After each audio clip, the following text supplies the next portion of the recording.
This is Love and Relo, the voice of relocation industry. I am your host, Ben Cross. I am joined by the amazing Bob Burg, who is a Hall of Fame speaker. He's spoken at leadership and sales conferences, shared the stage with everyone from today's business leaders to even a former U.S. president. He sold over 1 million books. And this book right here, which we've been talking about a lot this week, The Go-Giver, has even sold over 925,000 copies. If you go out and buy it, it might break 1 million. I encourage you to buy it if you haven't already. It's fantastic. We're going to be talking about this, a little bit about Bob. This book's available in 28 languages. And he's actually just written a new book called The Go-Giver Influencer, which I probably need to read. And Bob, thank you so much for being here. How you doing? Oh, it's great to be with you, Ben. Thank you for having me.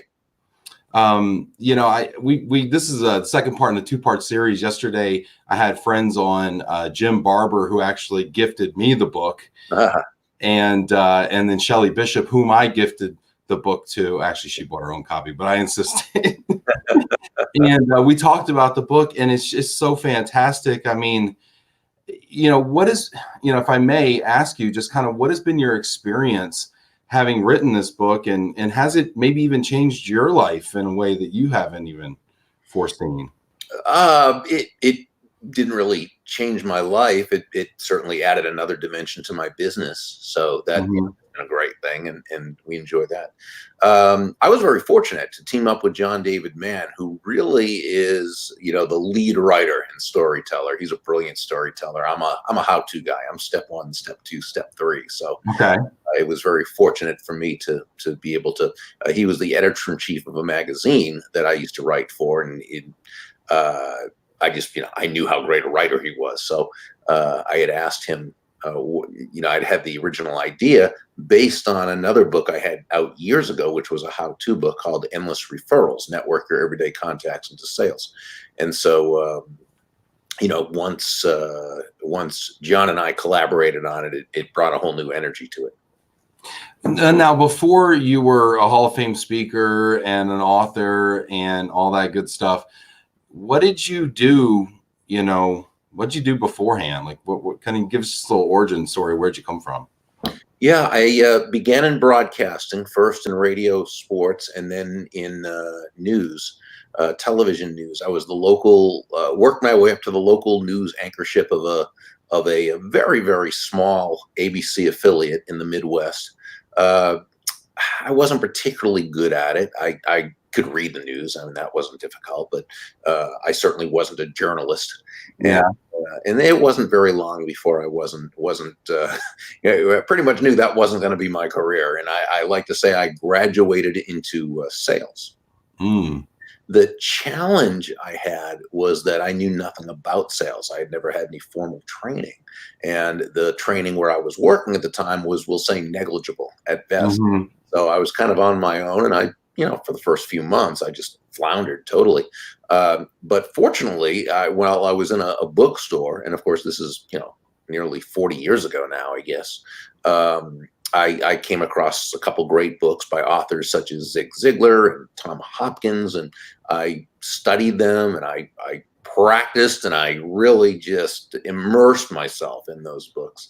And just following their systems, their methodology, my sales really began to improve dramatically, which was a nice feeling for me, because it kind of said, hey, if there's a system, a methodology, that it's been proven that you can do, that it's been done, and you follow it, well, you can get the same results. To this day, I personally, Ben, define a system as the process of predictably achieving a goal based on a logical and specific set of how-to principles, the key being predictability. Right. It's been proven that by doing A, you'll get the desired result of B. Then you know that if you'll do A and continue to do A and continue to do A, you'll eventually get the desired results of B. And so that said that there was hope for me, because, there were people out there who knew what they were doing. Yeah. And was the books you read, did you have like an aha moment in your sales career where things kind of clicked and fell into place? I know for myself, I did. Did you have a moment like that where you're like? Well, there were a couple, I guess. One was just understanding that sales was a thing, that you could learn. as opposed to, again, I knew nothing about it. So I thought it was knock on doors, make calls, tell people about your product, and hope they buy. I mean, that was my strategy when I first started. Right. And so Mr. Ziegler and Mr. Hopkins showed me, no, that's not what sales is. It's serving others. It's being able to understand human nature, understand the buying process, understand why people would buy from you, and so forth. So that was very helpful. But a real big epiphany came about 2 years later. I had done well in sales, and I was working now with another company, and it was a high-end product, and it was a good product. And I was, again, doing well, but not nearly as well as I could have been. Right. And I think I kind of lost a little bit of not focus in terms of desire, but focus on what the process was about.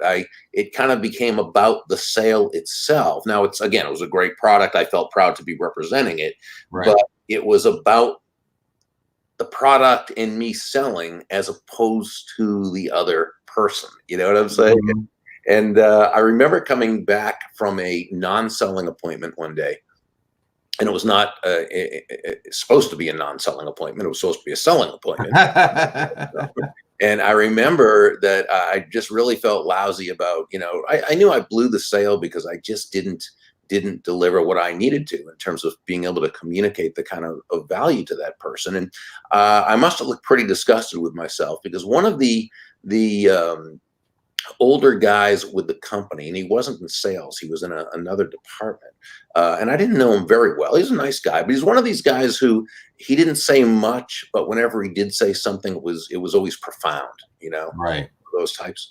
And he said to me, Bert, and I think he saw me sort of as Joe in The Go-Giver, right? Guy with a lot of potential, but there was something holding him back, that something being himself. And was he kind of the connector kind of a guy in there? No, just a nice guy, just a good guy. Okay. Kind of old country wisdom, and you know. And he said to me, "Can I give you some advice?" I said, "Yeah, absolutely." And he said, "Berg, if you want to make a lot of money in sales," he said, "don't have making money as the target. Your target is serving others. Now, when you hit the target," he said, "you'll get a reward, and that reward will come in the form of money. And you can do with that money whatever you choose. But never forget," he said, "the money is simply the reward for hitting the target. It ain't the target itself. Your target is serving others." And, Ben, that's when it really hit me. And that is that great salesmanship is never about the salesperson. So I love that point. I just want to piggyback on that, because I'm a sales guy too, and I train and mentor sales guys, and I think there's this immense pressure that we put on ourselves as salespeople to hit our features and benefits, go to the close, do our rebuttals and objections and all the stuff that we train to do. But when we take the approach that you're describing, and we start to focus on the person that's across from us and saying, how can I help this person? How can I add value to them? Whatever that looks like for them as they define it. It no longer is about how nifty of a salesperson I am. Right. You know what I mean? It takes all the pressure off. That's the beauty of this program, this philosophy, I think. Well, you hit it right on the head when you said that it's about them and how it benefits them. And when you think about it, what is selling? Really, and by definition, selling is simply discovering what the other person wants, needs, and desires, and helping them to get it. That's selling in a nutshell. So often, I think, as so often salespeople go in, and I think this is where we get a bad rap as an industry. We go in with an agenda, and we're like, I'm going to talk about this, I'm going to talk about this, and I'm going to ask for this. And it's not a relationship. It's not a conversation. And for me, if I may share really quickly, the aha moment for me in my sales career, we had this seasoned salesperson come on from another organization who had all this big book of business, and she was just this bigger than life figure apparently.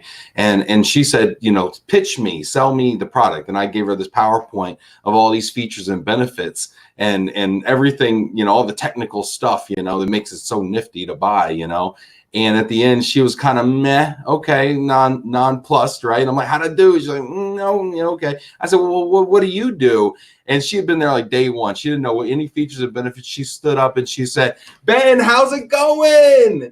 And I'm like, you hug people? Like, you can't just hug people. But that's what she did, and it worked for her because she was connecting. And it's kind of, I think it's your fourth law, the law of authenticity. Yeah. When it's about you as a person giving of yourself, and that's kind of like the best thing you can give. Yeah, and we all have our own styles, and we all have our own ways of, and her doing that may not work for someone else. Sure.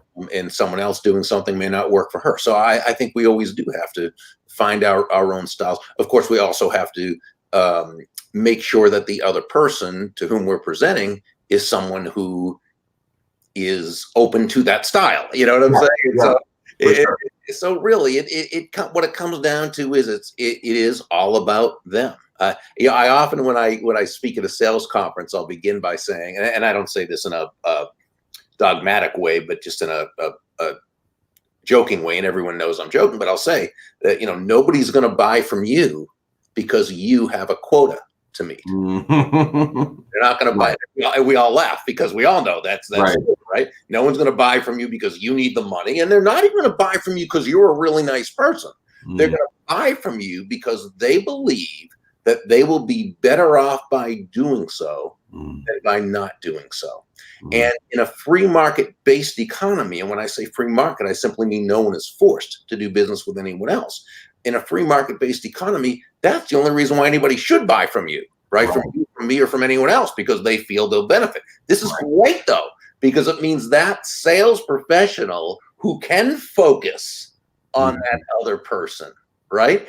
That's the person who's going to develop that trust. And really, this is why John and I say that money is simply an echo of value.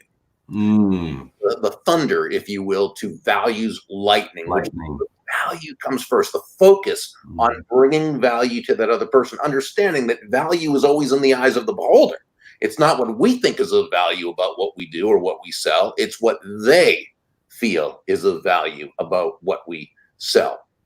And so the focus needs to be on that other person, on the value. The money you receive is simply a very natural result of the value you've provided. Now this is fantastic. I love that whole echo. Money is the echo of the value you provide. I mean, that's fantastic. Now, what about this notion though that serving others and personal prosperity can't go hand in hand? That they're conflicting, that they're somehow, mutually exclusive. Yeah, we call that the treacherous dichotomy, or the false dilemma, which is defined as the unnecessary use of the word or. You remember when you were a little kid when someone said, "Hey, when you grow up, do you want to be wealthy or happy?" Right? Or what a horrible choice. Yes, but wealthy and happy. But unfortunately, the world really kind of gives us not mixed messages, but very negative messages about prosperity and about money and about wealth. And that's why law number 5 is the law of receptivity. It's understanding that so long as you have focused on bringing immense value to another human being through your product or service, you've earned the right, not the entitlement, but the right to receive. However, you've got to allow yourself to do so. Why is it so hard this came up yesterday when we were doing the book club discussion. Why is it so hard for certain people to receive? Well, maybe. Oh, excuse me. I'm sorry. No, I mean just the rewards, the blessings, the echoes of the value. It's unconscious, and it's typically the way that they may have been taught, whether from upbringing, environment, schooling, news media, everything that comes with their life. And typically our belief system is pretty much formed by the time we're little more than toddlers. So if we get messages from those around us that, money is not a good thing, only people, only bad people have money. If someone has a lot of money, they must have cheated or done it on the backs of others. Right. if you look at half the the politicians out there, it seems like they're talking about how if you've made money, you did it through some evil means. Now, by the way, it's a big world, and there's a lot of people who do bad things, and but no, and I guarantee you that every single person watching this right now or on the replay, and certainly you, certainly me, we operate in a market where no one's forced to buy from us. Okay, we don't, and so there are certainly, with when big business or special interest bribes members of the government, whether state or federal, through lobbyists, and they kind of pay for special favors and privileges, and they make money that way. That's not free enterprise. That's not free market. That's okay. But no, for those of us who have to serve others in order for others to want to do business with us, we should embrace. Yeah, and I think you pointed this out in the book. In order for other people to give, you must receive, and so you're also blocking them. So some people have no problem giving. That part of them, they're in tune with that part of them, and they're open in that way. But they have problems receiving, and maybe that's due to their own issues with worthiness. I think I see that too, where people just don't feel worthy, But in order for other people to give, you have to receive. So you have to recognize how you start to block the cycle, too. So you also have to realize that, right? You're doing a disservice sometimes to other people too. It's, it's breathing out and breathing in. You can't do one or the other. That's not how life works. And so, right. And so sometimes when people say, okay, so how do I begin the process of allowing myself to receive, living in abundance? Well, first, I'm going to say, make a study of abundance. People like Randy Gage, Ellen Rogan, David Nagel, people who this is what they do. They write on this topic. They speak on this topic. They live this topic, because you're getting so much garbage from the world around you about prosperity in a really negative way. You're getting that naturally. Instead, I want you to understand that, okay, at the same time, study prosperity that consciously into your mind. That's very important. And then also begin to question premises. So again, when you hear someone say, oh, look at that person, they made a whole lot of money, I wonder what they had to do to get that. Well, instead, what if you question that premise and said, well, why does that person think that way? Why would they think that person who's very wealthy did bad things? I wonder what that person did, how many people that person served, and how they did it. What did they invent to do that made life easier for a whole lot of people and that the market responded to? Or what are they selling or distributing that was made by someone else, but they've done the work of finding the customers and the prospects and doing such an amazing job that people talked about them and referred them, and that they built their business. So let's question premises and ask why this person who says this, why are they right? Why are they wrong? Why are, how did they hear what they just heard? And then you start practicing. And it's like building a muscle, right? You don't start with 300 pounds, you start with 5 pounds, when you're lifting weights. And so I would begin with, when someone gives you a compliment, if you find yourself usually kind of going, oh, no, just say, thank you so much, or thank you, I so appreciate that. Okay. Or if someone pours you a cup of coffee, is holding the coffee open at the store, just thank you. I appreciate that so much. And when you can do that, now you can start, now you're creating that context, that environment where you can start accepting the big checks as well. That's fantastic. I think so many people needed to hear that. So I'm glad that we stayed on that for a minute here. I want to give some shout outs to people that are checking in, and then take a couple questions if that's all right as well. Yeah. Scott Augenbaum used the Go-Giver as a foundation of his business. Thank you, Scott. Scott's a speaker. I saw him in Puerto Rico. Is also an author. Sue Butler says hello. Hi, Sue. Doug Powers just read the book. Thank you for sharing. You're welcome. Doug. Drew Phillips from Sterling Lexicon from California. Gonna have to check out the book. You should. Thank you, Drew. I hope you enjoy it. Simon Johns joining us from the UK. Hi, Simon. Greetings from across the pond. Don Hatt from Salt Lake City coming into us there. Hi, Don. My favorite people are in Salt Lake City. Just such wonderful people out there. I've never been. I look forward to it someday. Just they make you feel like $1 million. Always so very warm and welcoming and terrific. You know, isn't that nice though? I mean, you remember that. That's obviously touched you in a way. And these kindnesses cost them nothing, right? And you know, so many things we can give cost nothing and can leave such indelible marks on people's lives. Sure. I'm humbled by that notion. Kurt Bluebaugh from Ward North American Phoenix. Hey, Kurt. Zara, thanks for checking in. Really love, let's see here, loves the, appreciates the practical tips the book gives, which sets it apart from other books I read in the genre.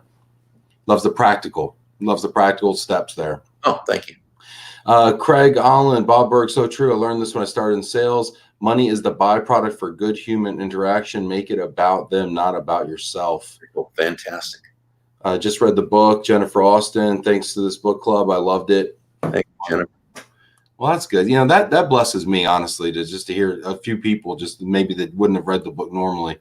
Let's see. My dad's checking in here on Facebook. Let's see what happens here. You never know. Is giving part of a profit optimizing strategy? And if so, how does giving impact an individual employee in a way that makes them more productive in the workplace? First, hi, Mr. Cross. Great to have a chance to speak with you. You've got a great son. You did a fantastic job. Thank you.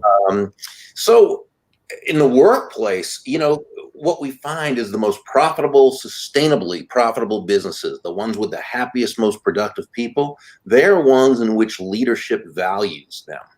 Okay. Probably one of the best books I ever read on this, from Bob Chapman, who is the CEO, chairman of Barry Waymiller. He wrote a book called Everybody Matters.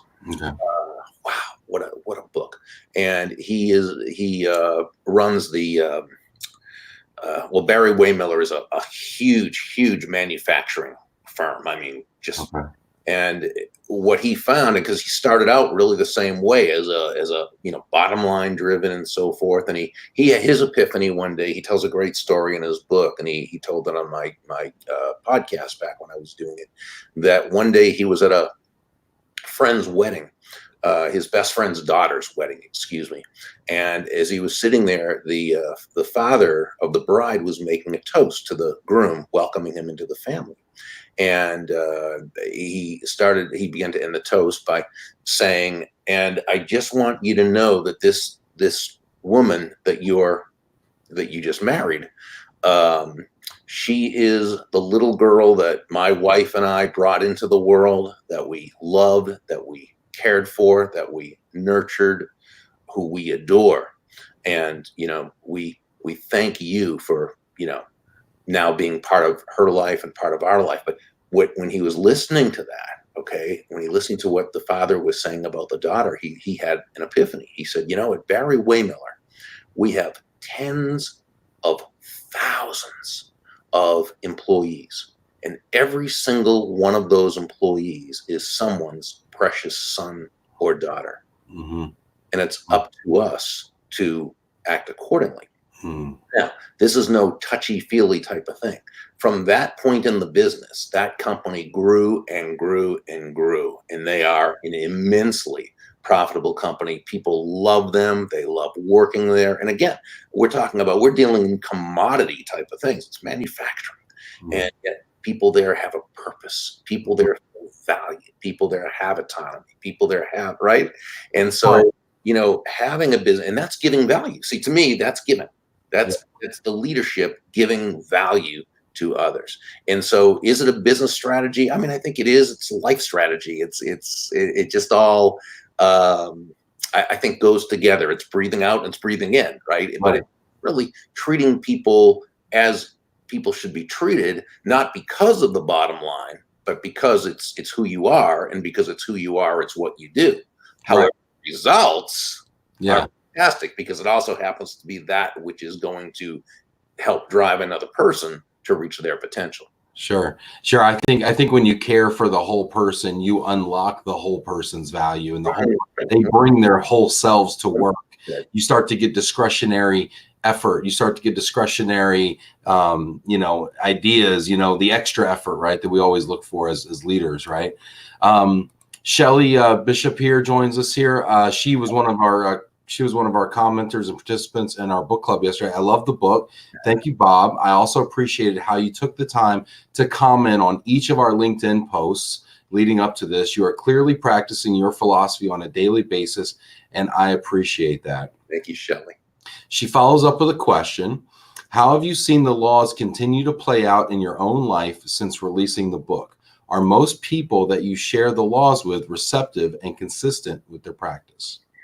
Yeah, it's interesting that when the book first came out, something John and I don't think we expected, only because we really didn't think about it. In retrospect, it makes sense. But the early adopters of the book, and not every book starts out quickly. I mean, some takes a while to build an audience and so forth. We got very fortunate with this, and this one hit rather quickly. But what happened was the first adopters, if you will, the early adopters, were not the people who needed this book. They were the people who were already living their lives and conducting their businesses this way. And they were immensely successful people. They were corporate leaders. They were sales leaders. They were, and we get emails from them and they would say, this is how I've been doing it. This is what I've been trying to tell people, but they won't listen to me because they think it's opposite of what they've heard. Right. Dog eat dog. You've got to be ruthless. Right. And so what they did is, and we had companies buying hundreds of books, thousands of books. We had a couple of them buy 15,000 books to go through their organizations. And so what happened is it was these people who really began it. And then the next kind of wave of adopters were the people, and we, read their emails, and it was, well, so-and-so gave me this book or suggested I buy it. And a successful mentor of mine gave it to me, and so because of that, I think it's sort of, and I think this really is an answer to Shelly's question. Because of that, I don't think we had that resistance.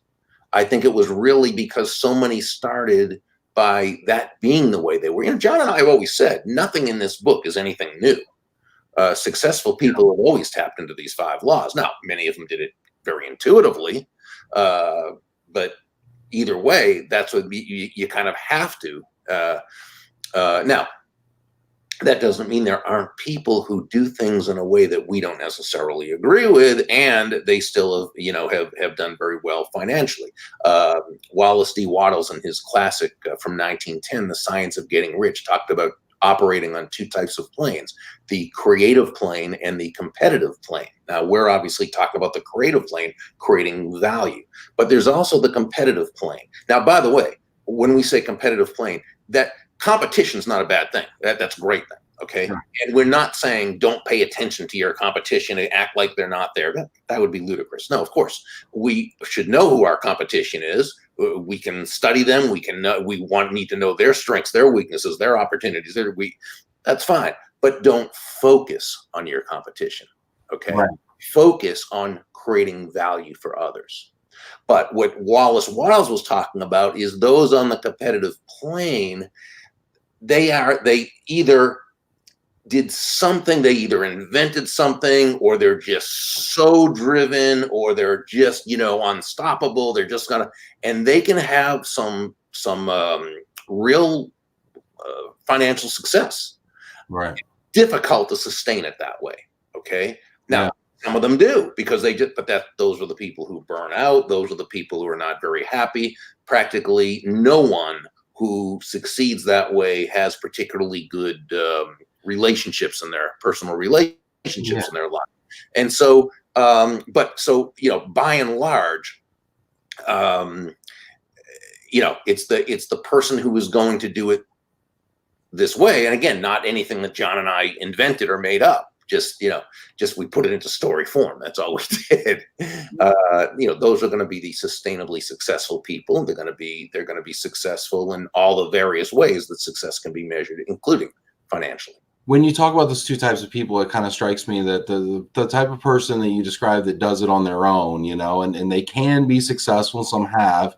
You're doing it on your own. But when you give the way that you described in The Go Giver, you now seem to have kind of an army of support around you from people who you've touched and you've loved and you've helped, and then they help you, and it becomes a cycle, and it kind of a rising tide just begins to lift you. That's how I envision it. Yeah, exactly. We call it an army of personal walking ambassadors. That's right.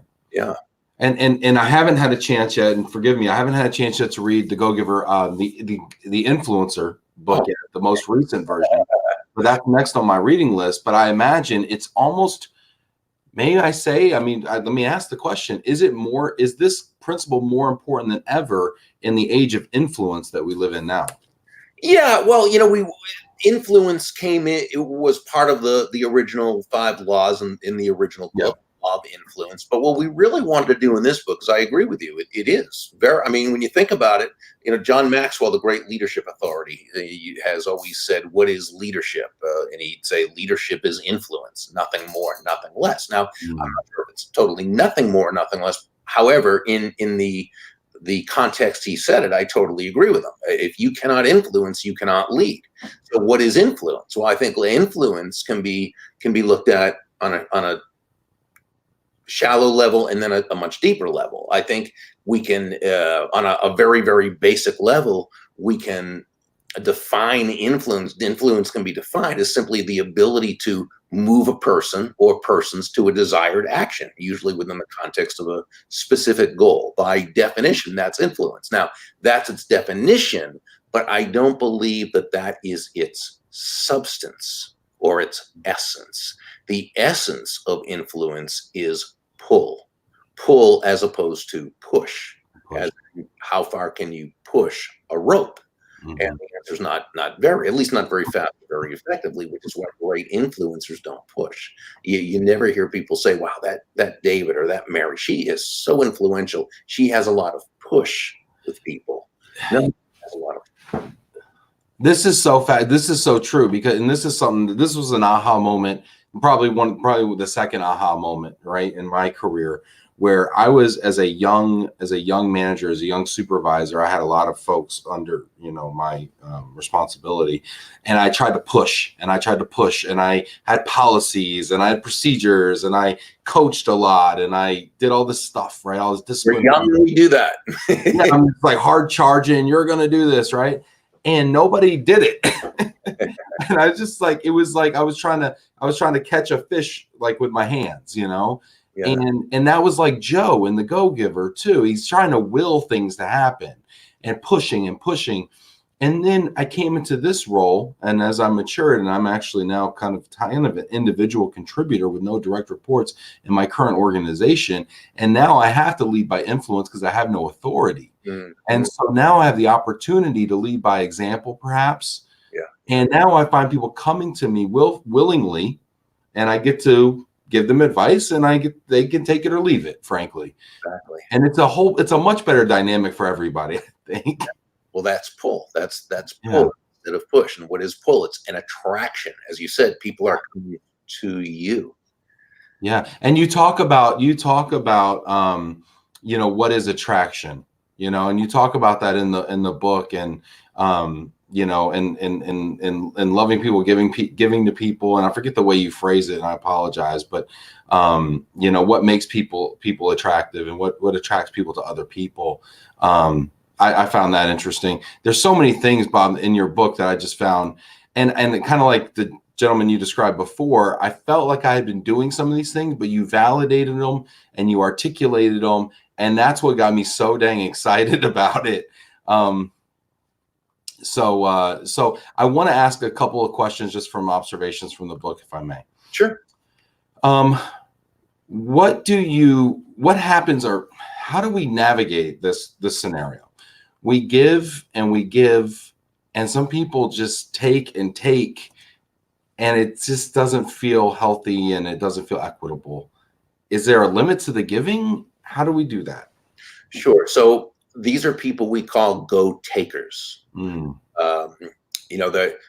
opposite of a go-giver is actually not a go-getter, because we love go-getters. Go-getters are people of action. right? They get things done. So we want people to be go-getters, people of action, and go-givers, people who are focused on bringing immense value to others. What we don't want is for people to be go-takers. Go-takers are the type who you just described, who it's all about the take, it's all about them. They just want to take without having added value to the person, to the process, to the situation. They're typically, again, not very successful, not like they think they should be, at least not very sustainably, other than those people who are able to work on that competitive plane, and they're going to do that with everyone. They'll burn and make enemies as they go, but they will succeed in terms of finance and so forth. But that's obviously not a person you want to deal with. So there are two things. One is, being a go-giver should never, ever, ever be confused with being anybody's doormat or being a martyr or being self-sacrificial in any way. So if there's someone who is obviously a go-taker, well, you don't play, and you politely say no, and you kind of remove yourself as much as you can. However, let's face it, in the real world, there's times we're doing business with people. We have a client and that person's a go-taker, and they want to get as much from you and give as little, and they want to, they're not worried about your win. In fact, as far as they're concerned, you can lose. It's okay. They want right. And so what we've got to do is we've got to be able to, first, we never go down to their level. We continue to operate as a go-giver, which again doesn't mean allowing them to take advantage of you. Absolutely not at all. But it means that we bring them up to our level if we can, if that's supposed to happen. And we do that by setting an example of doing business ethically and doing business in a way that we're always looking to provide value to them, not in a way that hurts us. Okay. Looking to bring value to them, being able to course correct when they do things that ask us to do things that just is not within the scope of what we should be doing. And we might just, I appreciate you asking. That's not something I'd feel comfortable doing, but thank you though, boom, just and move on. And so we, sometimes we've got to work. Now we want to get to a point where we never have to work with people like that, if that's the case. But until that time, if any, that's a part of life, and it's here.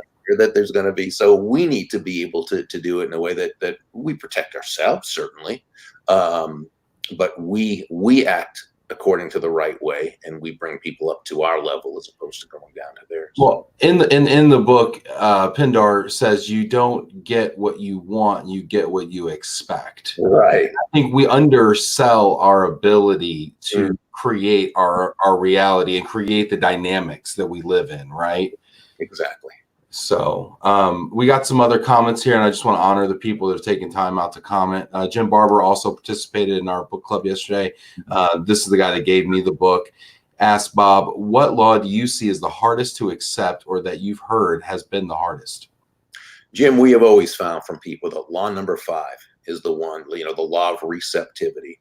And I can't tell you how many people have written to John and to me and have just said, this law was what gave me permission to finally receive. Now, we take that as a compliment, certainly, but at the same time, it's a sad commentary on society that receiving is so looked down upon, that it's too bad. But again, it's the way it is. And successful people deal in truths. They can improve upon the truths, but they first recognize those truths. And that is, the world is filled with people who've sort of, and not that there's any mass conspiracy to keep people in a poverty mindset, but it just is the way it is. People are people. And so that's the toughest. And again, it's always on an unconscious level, whether it's the way money has been taught to you, or as you said earlier, whether it's a worthiness issue, which is why it's, again, just so important to understand how the mind works. Understand why you think the way you think. A great book written in 1960 by Dr. Maxwell Maltz called Psycho-Cybernetics. One of the best books I've ever read in terms of understanding, in terms of explaining how our belief systems really shape our belief system is the premise. It's the foundation from which we see everything. If we really believe, again, that money is an evil of life, well, that's how we're going to, approach receiving on an unconscious level. When the money's coming our way, something we have truly earned, we're going to say, well, but do I want, am I the type of person, right? Right. So is definitely the toughest one for most people. Yeah, we've seen that also as we've studied the book as well. We're running tight on time, but I do want to honor the people that have commented. Janet Turner, I love you, Janet. Hey, on my second round of reading, have the Go Giver Cells and Go Giver Leader. Oh, thank you. Yeah, I remember she was buying the book. She was on the phone with me. She's like, "Which one do I get?" And she just got them all. So, Go Givers Sell More is the only one of the series that's not a parable. That's a kind of a follow-up application guide to the original, The Go Giver. The three parables are the Go Giver Leader, and then the last one is the Go Giver Influencer. So thank you, Janet. Appreciate you. And Rick Sanders just bought the book today, Dallas, Texas. Oh, thank you, Rick. I hope you enjoy it. And then shout out to my good friend Ryan Beal, who just had a baby. Hey, Ryan! Congratulations, Mazel tov. Bob, this has been fantastic. I could talk to you forever. I did want to, first of all, I just want to tell you, your book has impacted me tremendously. I'm going to continue to study it. I got it on Audible and I got the hard copy, so I'm going to listen to it from time to time. It's really been an honor that you've taken time out of your busy day to be with us today. It means the world to me, so thank you very much. The honor is mine. Thank you. Is there any parting words or anything else that you'd like to leave our audience with today? No, I mean, I think it's like anything else. If you just remember that, if you can move from what we call that I focus or me focus to what we call an other focus, typically people are going to respond to you in a way that's very, very positive. I highly recommend you follow Bob on LinkedIn. He's putting out some really great snippet content like this as good reminders. It's really great stuff. You probably see me comment on some stuff, share some stuff recently. So please follow him there. Bob, if people are thinking about maybe having you for a conference or maybe speak at a leadership or sales event or something like that, how do they get in touch with you, Bob? The easiest way would be just to go to Burg, BURG.com, and there's a speaking preview video there. If they scroll down a little bit, they'll see the blog in which we're placing all those videos you were kindly talking about on the blog. And we have a couple of events in Miami, in Orlando, called Orlando in Florida, in Orlando and in Jupiter, Florida, called Endless Referrals, the Go Giver Way. And you can find information on that on the at Burg.com as well. Fantastic. Thank you so much, Bob. I look forward to seeing you again soon in one of these events, potentially. And thank you again for being so gracious with your time and your ideas. My pleasure. Thank you. Thanks.